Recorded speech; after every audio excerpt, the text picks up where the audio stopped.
Simplemente hoy tengo un mensaje para ustedes, un mensaje que Dios me ha dado, un mensaje que ya hace tiempo había venido pensando a tenerlo y encontré una excusa, por así decirlo, perfecta, la excusa perfecta. Hace 2 domingos alguien me dijo, pastor, me expresó algo y dije yo, ok, hay un sermón para eso que tengo ahí en la cocina, lo termino de cocinar y lo traigo para la casa del Señor. Y gracias a Dios que el Señor dice, sí, es tiempo de predicarlo.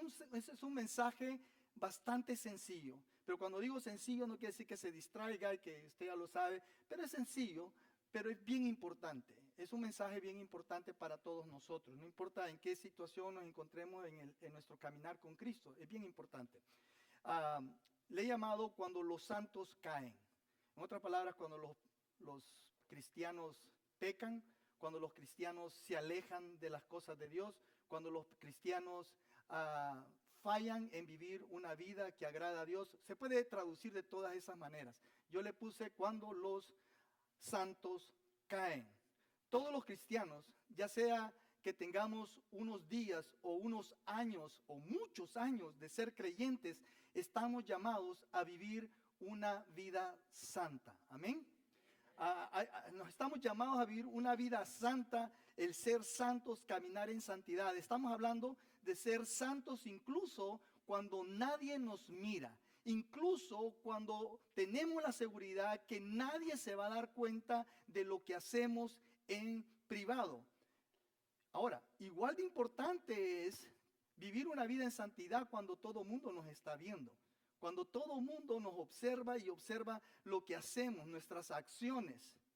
Estamos llamados a ser santos. Dice, sed santo como vuestro Padre que está en los cielos es santo. Existe una gran cantidad de pasajes, aparte de ese texto que acabo de mencionar, donde nos deja claro que somos llamados a hacer brillar la luz de Cristo en nuestra vida para que todo el mundo pueda ver nuestras buenas obras y así adorar a Dios. Habiendo dicho esto, hoy quiero hablar o dirigir nuestra atención a considerar otro aspecto o un aspecto más de la santidad. Quiero que hablemos de lo que sucede cuando los santos o cuando los cristianos o cuando los hijos, hijas de Dios caen. Cuando el pueblo de Dios no logra ser ni vivir una vida piadosa. Estoy seguro de que ninguno de nosotros aquí como cristianos nos levantamos pensando cómo vamos a fracasar el día que tenemos enfrente de nosotros. No nos levantamos pensando cómo vamos a pecar. No planeamos nuestros pecados, pero la verdad es que todos fracasamos en algún momento. Todos caemos, todos pecamos en algún momento. Todos y cada uno de nosotros tiene la tendencia a fallar, a pecar. Entonces, la idea de hoy es, ¿qué hacemos cuando pecamos? ¿Qué hacemos cuando nos alejamos de Dios? ¿Qué hacemos inclusive cuando conocemos de Cristo y por alguna u otra razón nos vamos apartando y después dejamos de ir a la iglesia, dejamos de orar, dejamos de leer la Biblia, dejamos de congregarnos, hasta abandonamos nuestras amistades cristianas y nos alejamos por un buen tiempo? ¿Qué hacemos? ¿Qué hacemos? ¿O qué hacemos cuando simplemente llevamos una doble vida? Cuando venimos a la iglesia y todavía vamos a ciertas reuniones con otros cristianos, pero en nuestra vida privada tenemos algo que no está bien delante del Señor. ¿Qué hacemos? Ahora, como dije, esos fracasos, esos pecados pueden ser privados también. Pueden ser relativamente privados. Actuamos de una manera que no deberíamos actuar. Pero sin embargo, permítame un ratito aquí, me perdí un rato. Todo el mundo me está viendo ahorita.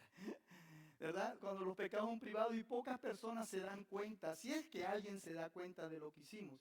A veces nuestros pecados son públicos, los cuales todo el mundo los ve, todo el mundo los conoce, todo el mundo se da cuenta. Y no hay forma de ocultar ese pecado. Están a la vista del público. De cualquier manera. La idea es de que ya sea que nuestros pecados sean en privado, en la privacidad de nuestro cuarto, en la privacidad de nuestra mente, ya sea que sean privados o ya sea que sean conocidos por todo el mundo, Dios los conoce. La idea es que Dios los conoce. el salmista le dice a Dios: oh Dios, no te puedo esconder mis culpas. Y cuando el salmista dice eso, está haciendo eco a una gran verdad que Dios también habla de sí mismo. Dios dice: porque mis ojos ven todas sus acciones, ninguna de ellas me es oculta. Su iniquidad no puede esconderse de mi vista. Qué versículo más tenebroso para todos nosotros, ¿no es cierto? Para cualquier persona, para cualquier ser humano. Nadie está fuera de las cosas malas que hacemos delante de Dios. Nos podemos esconder del hombre, nos podemos esconder de la gente, pero no nos podemos esconder de la vista, de los ojos de Dios. La Biblia es clara: Dios ve todos nuestros pecados, aunque nadie los vea. Así que ya sea que nuestro pecado sea público o sea privado, Dios siempre los ve. Dios lo sabe todo. El rey David se enteró de esta verdad, de que Dios lo sabe todo, de que Dios lo ve todo, de una forma muy penosa. ¿Se recuerdan del rey David? Él era el rey de Israel. Era un antepasado de nuestro Señor Jesucristo. Fue elegido especialmente por Dios para dirigir al pueblo de Dios. Y al igual que nosotros, David también cayó en pecado. En un momento horrible, el rey David no logró ser el hombre que Dios quería que fuera. Y descubrió que Dios siempre, siempre sabe lo que hacemos. Incluso cuando nos engañamos a nosotros mismos pensando que nadie lo va a saber. Dios sí, siempre lo ve. Dios le había dado a David el reino de Israel. Y también, aparte de eso, le había dado éxito, le había dado riqueza, le había dado fama. Y aparte de eso, el rey David había escogido para él varias mujeres hermosas como esposa. Sin embargo, al igual que nosotros, a veces, David no estaba satisfecho con todo aquello que Dios le había dado. Él quería más. ¿Suena eso familiar? En cierta ocasión, mientras el ejército de David, dice la Biblia, estaba en guerra, David se encontraba en su palacio. Él no debería de haber estado en su palacio. Él debería de haber estado con su tropa en el frente de batalla. Pero la Biblia dice que David se encontraba, mientras el ejército estaba luchando, él se encontraba en su palacio. Y en una tarde de esas, cuando estaba en el palacio, salió a la terraza, y desde la terraza dice que vio a una mujer bañándose en la casa contiguo al palacio. Él miró a la mujer y la deseó. Y pensó, debió haber pensado: soy el rey, puedo tener todo lo que yo quiera, inclusive a ella. Entonces David envió un mensajero y le ordenó a Betsabé que viniera al palacio. Ella le obedeció, fue al palacio, no podía negarse, el rey la estaba llamando y David se acostó con ella. Ahora bien, Dios dice que no debes tener relaciones con alguien que no sea tu cónyuge, que no sea tu esposa o tu esposo. O sea que David falló en eso. Pero no solo falló en eso, también David se estaba acostando con alguien que también tenía esposo. Tenía un esposo. Así que se acostó con ella, dice la Biblia. Y a David no le importó, se sentía atraído por ella, la deseaba, así que se acostó con ella. Y dice la palabra de Dios que Betsabé quedó embarazada. Cuando ella se lo contó a David, David supo que tenía un gran problema.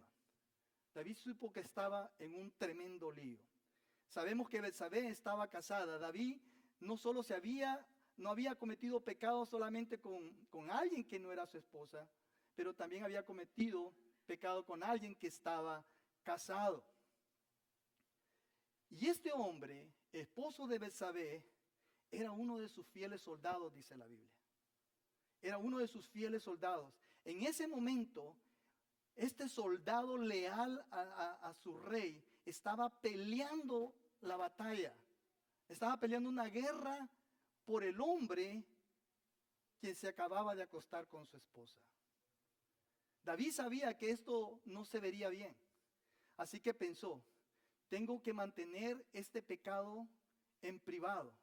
Nadie debe de saberlo nunca. Entonces David tramó un plan. Mandó llamar a Urías con la excusa de que viniera y le trajera noticias de cómo estaba el ejército, cuál era el estado de la pelea, que le viniera a dar un informe. Cuando Urías, así se llamaba el esposo de Betsabé, regresó y llegó al palacio, le dio el reporte al rey David. Y la idea de David era esta: cuando venga aquí, recibo el reporte y lo mando para su casa. Así todo el mundo va a pensar que el niño que Betsabé va a tener es de David. De Urías, perdón, gracias. Están poniendo atención, ¿viste? Ya te había dicho a eso, que iba a hacer eso, cabal.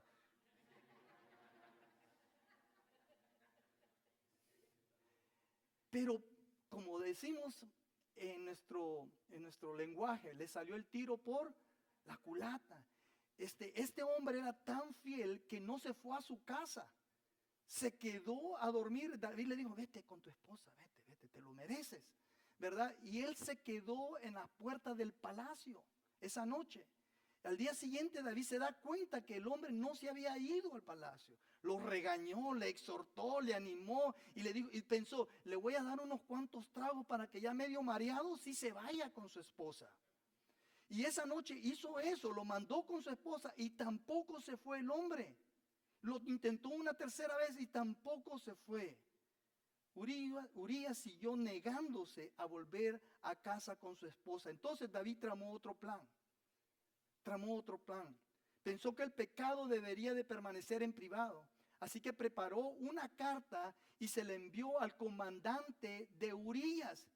Y la carta prácticamente decía esto: manda a Urías al frente de la batalla en lo más crudo de la pelea, y cuando el enemigo ataque, retira todas tus tropas y deja a Urías solo para que lo maten. Prácticamente ese era el otro plan de David.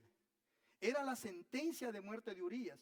Y Urías, sin saberlo, había llevado esa orden él mismo a su comandante. Y el comandante, ¿qué hizo? Hizo exactamente lo que se le ordenó. Y Urías fue asesinado.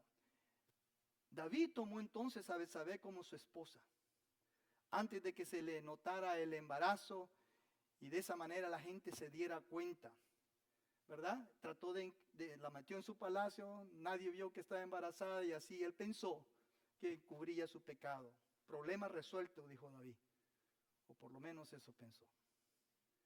Poco tiempo después, Dios envía al profeta Natán a la corte de David, donde David está juzgando a todo mundo. Y Natán le contó una historia al rey David. Le dijo: rey David, en tu reino hay un hombre muy rico que tiene muchas ovejas, muchos corderos. Y también hay un hombre muy pobre que solo tiene un corderito. Y ese corderito es para él como una hija. La ama mucho. Y sucede que el hombre rico tuvo visitas y quiso hacerle una comida a sus visitantes. Pero en vez de matar uno de sus corderitos, fue y le quitó a aquel hombre pobre el único corderito al que amaba como una hija, para matarlo y dárselo de comer a sus invitados. No, o sea, en ese momento David perdió la cabeza, se indignó tremendamente. David se puso furioso, dijo que ese hombre debería de morir. Déjame saber, le dijo, déjame saber quién es ese hombre. Yo me voy a encargar de que pague todo lo que ha hecho. Y Natán lo miró a los ojos y le dijo: tú eres ese hombre. Tú eres ese hombre. Y Natán continuó explicando cómo Dios había visto lo que David había hecho en secreto. Había tomado a la única esposa de Urías, a quien amaba, y luego había tomado la vida de Urías para encubrir su pecado. David pudo haber pensado que se había salido con la suya, pero no fue así. Dios lo sabía, Dios lo había visto, Dios había sido testigo de lo que él había hecho. Y amigos, Dios también sabe nuestros fracasos. Dios también conoce nuestros pecados, ya sean privados o ya sean públicos. Él sabe lo que pasa por tu mente. Él sabe lo que tramas en tu mente. Él sabe lo que traes en tu corazón. Y tú sabes que eso es malo, pero lo sigues pensando y lo sigues nutriendo. Sigues maquinando aquello que quieres hacer, sea venganza, sea poner a alguien en mal, ya sea ponerle tropezón a alguien en el trabajo, lo que sea. Dios conoce todo eso que pasa en tu cuarto cuando estás solo, cuando tienes tu teléfono y nadie te está viendo, cuando estás enfrente de la computadora y nadie te está viendo. Esas cosas que platicas en tu mente tú solo. Dios lo conoce, Dios lo sabe. Dios conoce todo lo que hacemos. La Biblia dice que quienes pecan merecen la muerte, mas la paga del pecado es muerte. Dice que merecen la muerte. La Biblia dice que el pecado nos separa de Dios. Por cuanto todos pecaron, están destituidos de la gloria de Dios. El profeta Isaías dice que son nuestras iniquidades las que nos separan de Dios. Nos separan de Dios. También la Biblia nos dice que el pecado nos hace merecedores del infierno. Y todos pecamos, hermanos. La Biblia es clara, dice que no hay un justo, ni aún uno. Todos pecamos, dice, por cuanto todos pecaron. Todos fallamos a Dios. A veces le fallamos públicamente, a veces en privado. Pero todos lo hacemos. Dios lo ve todo. Dios lo sabe todo. Entonces, cuando caemos en pecado, hermanos, ya sea públicamente o en privado, la pregunta que nos debemos de hacer es, ¿qué debemos hacer? Esto es lo que debemos de hacer. Debemos buscar el perdón. Eso es lo que usted y yo tenemos que hacer. Debemos buscar el perdón. Y la Biblia nos da 3 respuestas que debemos de dar. Mientras buscamos ese perdón, la Biblia nos dice que debemos de hacer 3 cosas. Y David nos las ilustra todas estas respuestas en el Salmo 51, en un salmo que él escribió exactamente después o a consecuencia de este pecado que el profeta Natán le vino a declarar en su propia cara que había cometido. Este es el salmo que David escribió cuando fue confrontado por el profeta, donde Dios le dice: tú eres ese hombre, tú eres ese que hizo todo eso en secreto, el que cayó de la gracia, el que me falló, el que no caminó en santidad, el que no se mantuvo en santidad. Tú eres ese hombre. David escribió este salmo. Es en respuesta a eso. David identifica la respuesta que todos debemos de dar cuando usted y yo le fallamos a Dios. Primero, debemos de confesar nuestro pecado. Eso es lo primero que debemos de hacer. Confesar nuestro pecado. Eso es lo que hizo el rey David. Leamos el Salmo 51, el versículo 3 y 4. Usted lo tiene en su boletín ahí, abajo del primer punto. Dice, David está hablando, dice: yo reconozco mis transgresiones, siempre tengo presente mi pecado. Contra ti he pecado, solo contra ti, y he hecho lo que es malo ante tus ojos. Por eso tu sentencia es justa, tu juicio, dice, irreprochable. Hermanos, quiero que note esto, ¿ok? Me estoy conteniendo de decir, en mi mente pasan un montón de pensamientos cuando leo estas cosas. Por eso escribo mis sermones, para no correr persiguiendo conejos por aquí y por allá. Pero David no puso ninguna excusa. Quiero que note eso. David no puso ninguna excusa ni trató de echarle la culpa a nadie. No dijo, fue culpa de Betsabé, porque ¿qué estaba haciendo ella bañándose desnuda cuando yo andaba caminando por la terraza? No puso excusa, no le echó la culpa a nadie. ¿Qué es lo que hizo David en esos versículos que acabamos de leer? Él confesó su pecado. Le dijo: Señor, yo soy culpable, yo soy el que la regué, yo fracasé, yo pequé contra ti, le está diciendo. Soy un pecador y tú eres intachable, tú eres un Dios justo, tú eres un Dios santo. Yo soy el único culpable y te he ofendido a ti. Eso es lo que le está diciendo. Contraste eso con lo que sucedió en el huerto del Edén con Adán y Eva. ¿Qué sucedió cuando Adán y Eva comieron del fruto que Dios les había dicho que no tenían que comer en el jardín del Edén? ¿Qué dijo Adán? Adán le echó la culpa a Dios y a la mujer. Le dijo, la mujer que tú me diste, tú me la diste. Y esa mujer me engañó. ¿Verdad? La mujer. Y cuando Dios dirige la vista a la mujer dijo, la serpiente. La serpiente. Ella fue la que me engañó y por eso comí. David, sin embargo, no culpó a nadie. Él sabía que era culpable y no era Betsabé, no era Dios. Él era el único culpable. A eso nos referimos los cristianos cuando hablamos de arrepentirnos de nuestros pecados. Confesar nuestros pecados sin ninguna excusa, sin ningún pero, sin ninguna cola. Eso es lo que hizo David. Hermanos, confesó su pecado. Se ha dicho que la confesión es buena para el alma. Hay un dicho que dice, la confesión es buena para el alma. Pero déjeme ir más allá. No solamente es buena para el alma, la confesión es buena para el cuerpo y la mente también. En otro salmo David escribe, mientras guardé silencio, o sea, mientras no confesé mis pecados, fíjese, dice, mientras guardé silencio, mis huesos se fueron consumiendo por mi gemir de todo el día. Mi fuerza se fue debilitando como al calor del verano, porque día y noche, dije, tu mano pesaba sobre mí. Tu mano pesaba sobre mí. Increíble, ¿no? Si usted es cristiano y usted sabe que ha andado viviendo la vida loca de vez en cuando, privadamente, en público, lo que sea, que en su trabajo nadie diría que usted es cristiano, ¿sí? Y no tiene ese pesor en su corazón de que algo está mal entre usted y Dios, más tarde, al final de este mensaje, va a tener la oportunidad de entregarle su vida a Jesucristo. O va a tener la oportunidad de rededicar su vida a Jesucristo. Porque todo hijo de Dios, toda hija de Dios, debería de tener tristeza en su corazón. Yo le digo a la gente que me dice, pero ustedes los cristianos, dice, también siguen pecando. Pero hay una diferencia entre el pecador no arrepentido y el pecador que le ha entregado su vida a Cristo. Y la diferencia es que el que le ha entregado la vida a Jesucristo, le duele en su corazón cuando ofende a su Señor. Le duele en su corazón cuando le ha dañado el corazón a su Padre Celestial. Esa es la diferencia. Esos versículos que acabamos de leer se refieren a la culpa que sentimos cuando hay pecado en nuestras vidas y sentimos que el pecado se está interponiendo entre nuestra relación entre Dios y nosotros.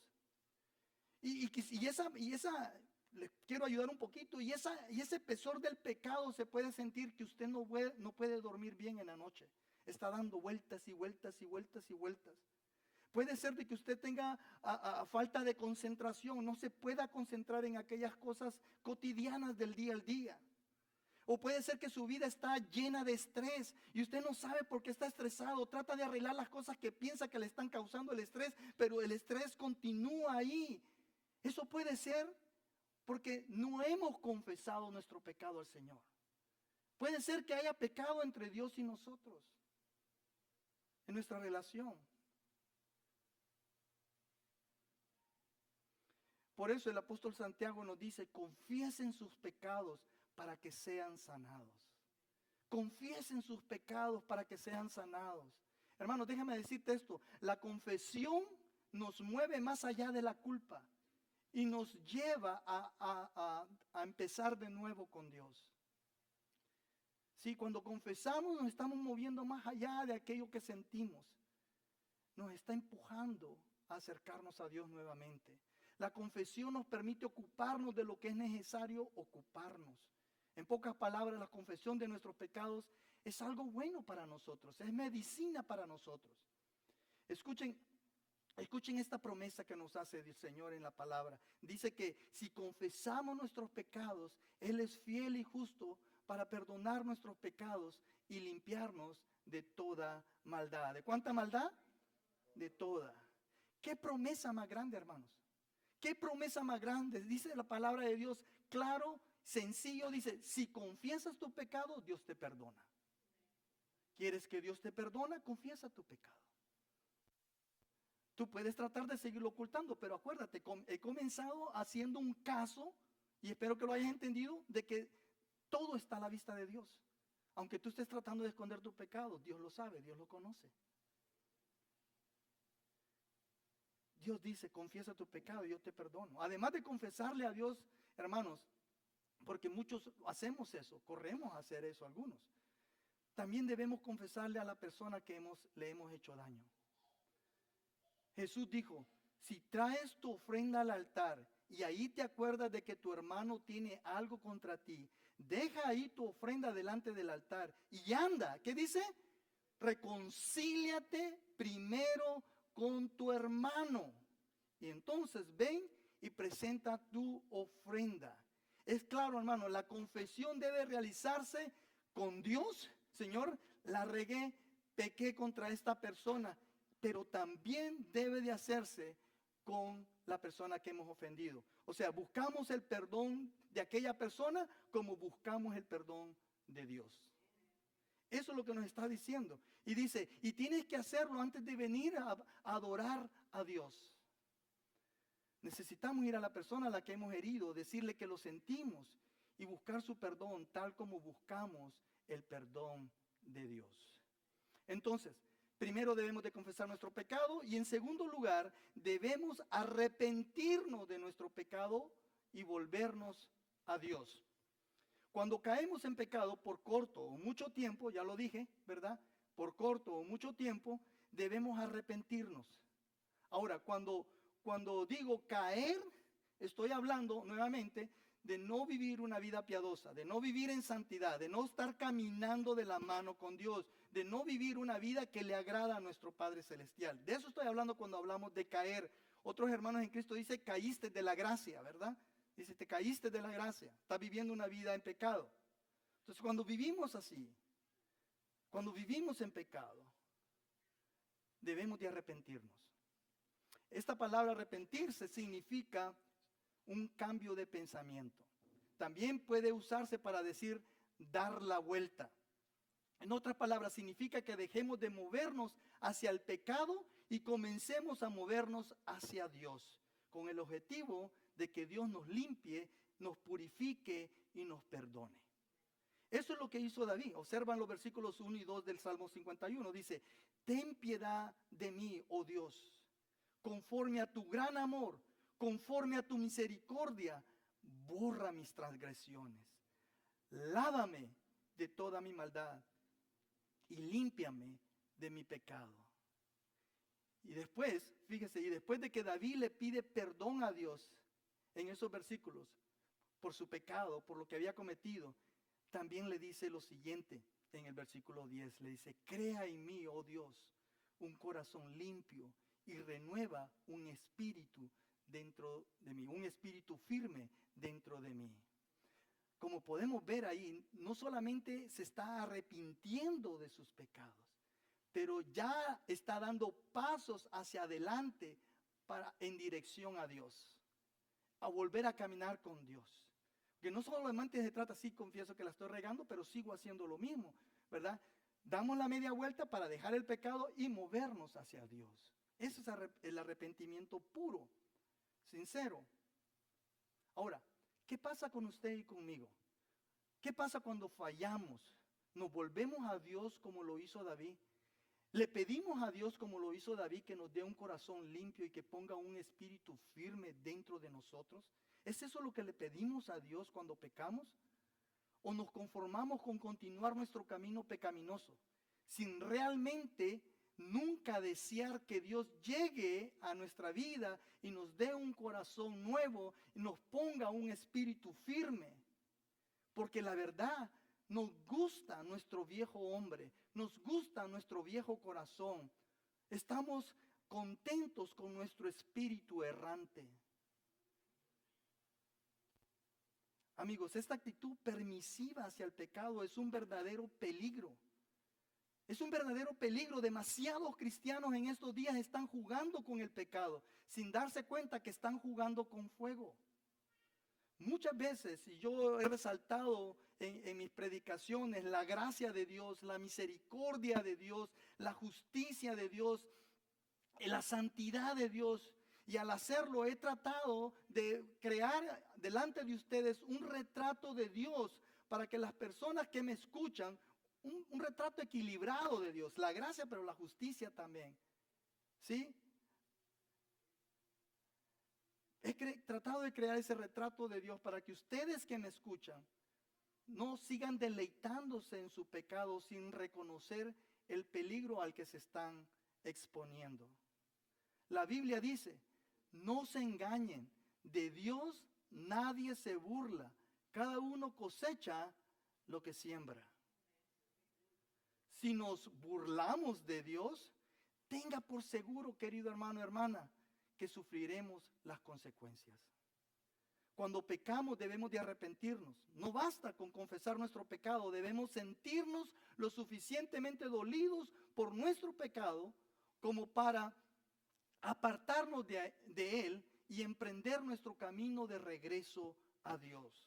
Vean lo que dice David en el versículo 17. Dice, el sacrificio que te agrada es un espíritu quebrantado. Tú, oh Dios, no desprecias al corazón ¿qué? Quebrantado y arrepentido. Esa sí que es una buena noticia, hermano. Esa sí que es una noticia maravillosa. Significa que si realmente estamos arrepentidos de nuestros pecados, Dios no nos rechazará. Y esto también lo enseña el Nuevo Testamento. Jesucristo mismo dijo, al que a mí viene, no le echo fuera. No nos va a rechazar el Señor. No importa dónde estemos o lo que hayamos hecho. No importa lo horrible que pensemos que es nuestro pecado. Esa es la promesa de Dios. Si realmente estamos arrepentidos, Dios no nos rechazará. Bien, entonces cuando descubrimos lo que hemos estado viviendo una vida apartada de la vida santa que Dios quiere que vivamos, cuando no estamos caminando de acuerdo a los planes de Dios, a la vida que le agrada y le trae gloria y honra a Él, entonces nos dice que debemos en primer lugar arrepentirnos de nuestro pecado, confesar nuestro pecado, y en segundo lugar arrepentirnos de nuestros pecados y volvernos hacia Dios, y en tercer lugar debemos volver a dedicarnos a Dios. Lea conmigo los versículos 12 al 14. David ora. David está orando aquí. Dice, devuélveme la alegría de tu salvación. Que un espíritu de obediencia me sostenga. Así enseñaré a los transgresores tus caminos y los pecadores se volverán a ti. Dios mío, Dios de mi salvación, líbrame de derramar sangre y mi lengua alabará tu justicia. Como podemos ver, David estaba rededicando su vida a Dios en esos momentos. Estaba dedicando su vida al Señor. Dice, te fallé, Señor. Por mucho tiempo he estado haciendo lo que yo quiero, lo que mi corazón dicta. Le he dado placer a mi carne, le he dado placer a mis ojos. No me he reparado en tener todo aquello que deseo. Y usted puede poner ahí un montón de otras cosas a esa lista. David está diciendo todo eso al Señor y dice, ahora quiero dedicar mi vida nuevamente a ti, quiero volver a ti, quiero vivir contigo, quiero caminar contigo. Le estaba diciendo, Dios, dame otra oportunidad. Esta vez, Dios, lo voy a hacer mejor. Me esforzaré por vivir la vida que tú quieres que yo viva. Me esforzaré por vivir una vida que te agrada, una vida que trae gloria y honra a tu nombre. Ahí lo dice, enseñaré a otros lo maravilloso que eres. Está diciendo, mi vida, cómo yo camino contigo, depende de que otros se acerquen a ti. Mi testimonio depende de que otros lleguen a conocer a Cristo. Le dice, restáurame, yo quiero dedicar mi vida nuevamente aquí. Te ofrezco mi vida nuevamente a ti, Señor, para que otros puedan ver no solamente tu amor y el poder que tienes para perdonar pecados, pero para que se acerquen a ti y ellos también puedan ser perdonados por ti.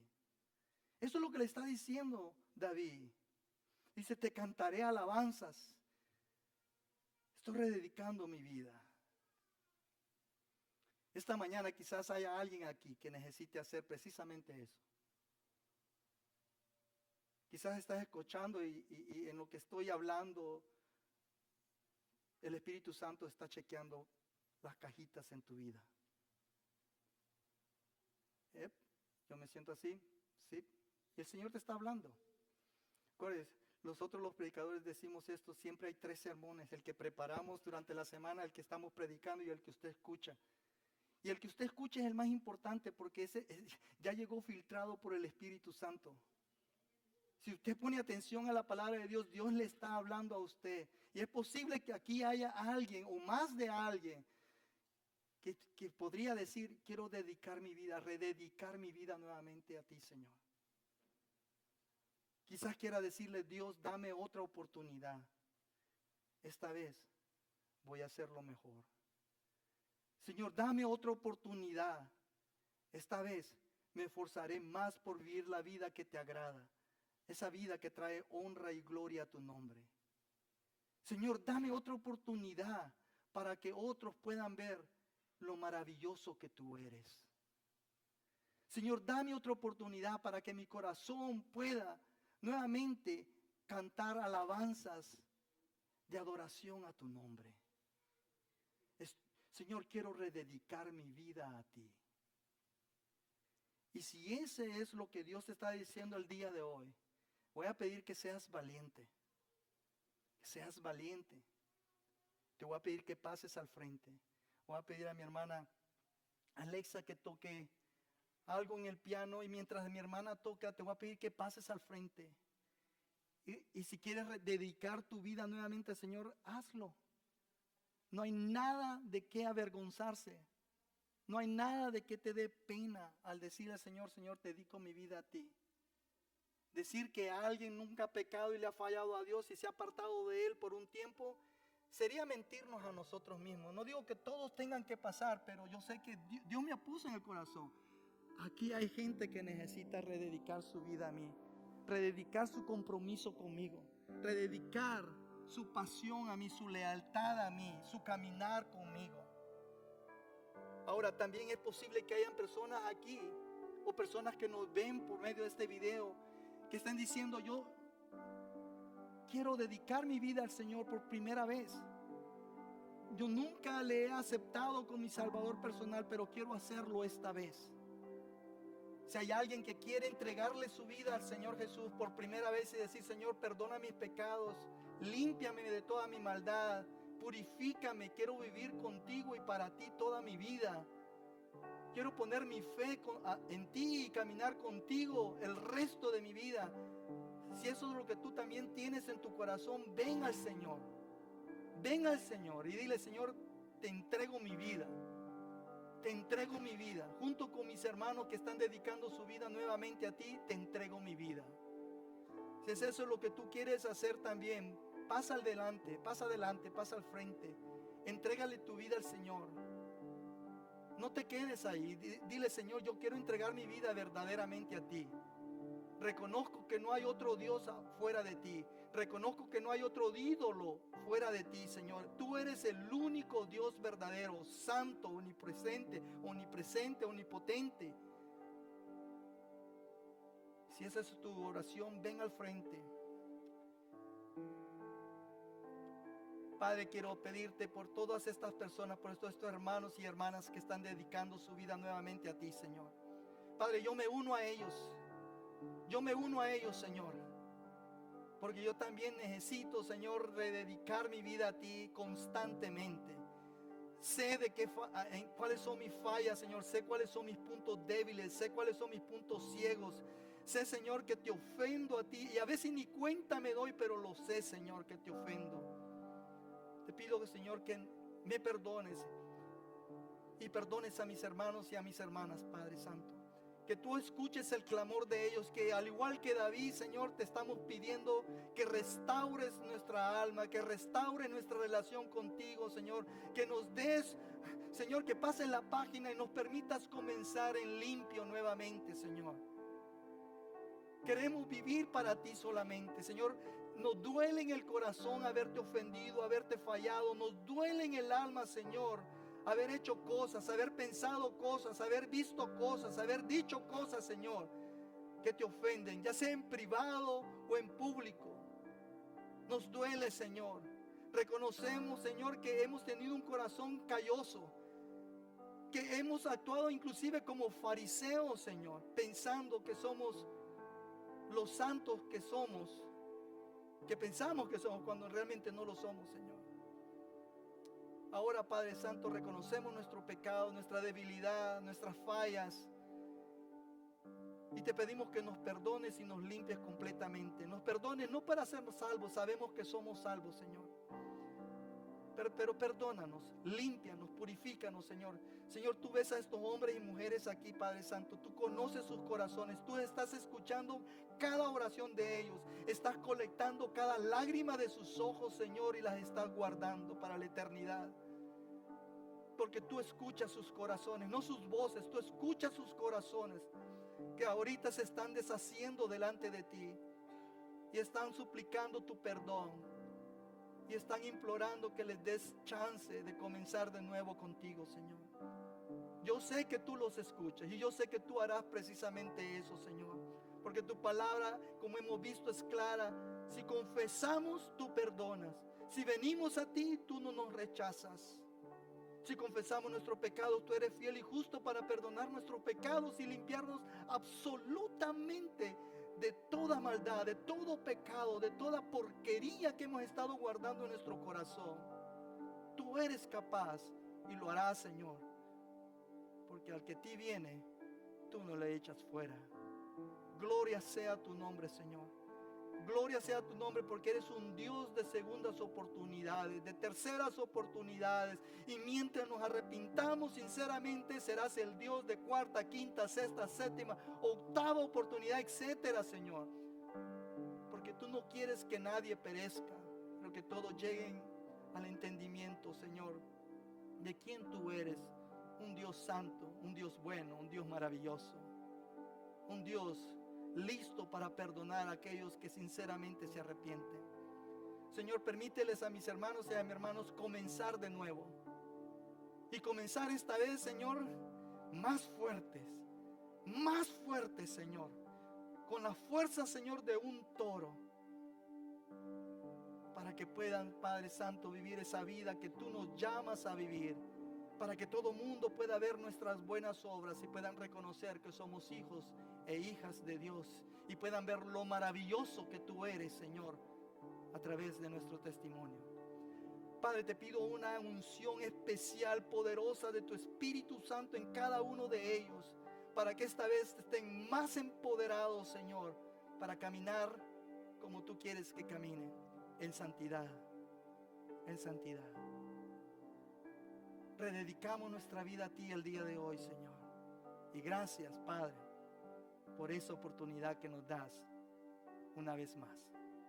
Te agradecemos y te bendecimos en el preciosísimo nombre de nuestro Señor Jesucristo, al cual amamos con todo nuestro corazón, al cual, Señor, servimos con todo nuestro anhelo, al cual, Señor, no nos aguantamos por ver cara a cara, para besarle sus heridas en sus manos, en sus pies, Señor, y decirle cuán grande eres para nosotros, cuán maravilloso eres en nuestra vida, Señor, que realmente sin ti no somos nada, Señor, pero gracias a ti, Señor, lo tenemos todo.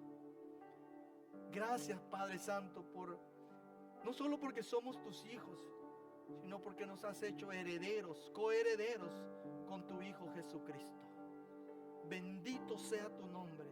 Hoy nuestro corazón eleva una oración de alabanza, de gloria, Señor, a tu nombre, porque tú eres bueno, porque para siempre, Señor, es tu misericordia. Te agradecemos, Padre, en Cristo Jesús, en el poder que hay en ese nombre. Amén y amén.